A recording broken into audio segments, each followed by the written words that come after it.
I have here 5 first edition Book of Mormons printed in 1830 in Palmyra, New York. Now, these books contain numerous typos. Now, not errors, that's a story for another time, but accidental misprints in the type itself. An example in this copy, the word about is misprinted as obout. Printing presses had to be manually set by a compositor. Here I have an example of type. When putting all the pieces in order, you might put the wrong letter in, or during the inking process, a letter might fall out. When you finally notice the error, you might have already printed hundreds, if not thousands, of pages. The initial print run of 5,000 was already costing Joseph Smith over $100,000 in today's money, so it was in his interest to print as inexpensively as possible. Unlike today, labor was cheap, but material was expensive, so publishers typically kept all the errors. But once you finally noticed a typo, you could fix it and then continue printing. In the first edition Book of Mormon, there were about 76 known typos in total. However, because many of these typos were fixed during the print process, some Book of Mormons will have the obout, while another does not.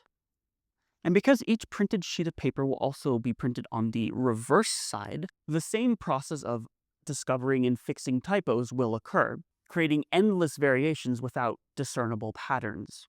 It is mathematically possible that all 5,000 of the Book of Mormons are textually unique. Now, there are 2 types of typos, ones that were discovered during the print process and fixed, and ones that were never fixed. On page 382, the word chapter is misspelt as Ghapter. As far as we know, there are no extant copies with corrected examples. Despite it being a noticeable error, maybe it was late in the day. I created a sheet to catalog all of the typos within these copies, using my line counter to quickly spot the error. The Tanner copy, owned by John Tanner, who was the primary funder for the Kirkland Temple, clocks in at having 65% of the known corrections. The John A. Woodsoe copy, who was a member of the 12 Apostles, has 83% of the known corrections.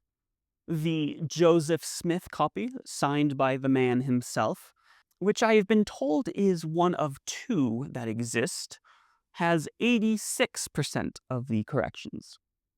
The B.H. Roberts copy, owned by the famous Mormon historian, filled with his annotations, has 88% of the corrections. And finally, the Emily Hale copy, which folklore around the office is that this was Emma Smith's copy, the wife of Joseph Smith, who was mad at him one day and so thus signed her maiden name, having 93% of all the corrections, making it the most correct of any book. An interesting typo with no known corrections on page 426, the word moreover missing its letter E, well, kind of, it's sort of printed-ish, appearing as if their E was damaged.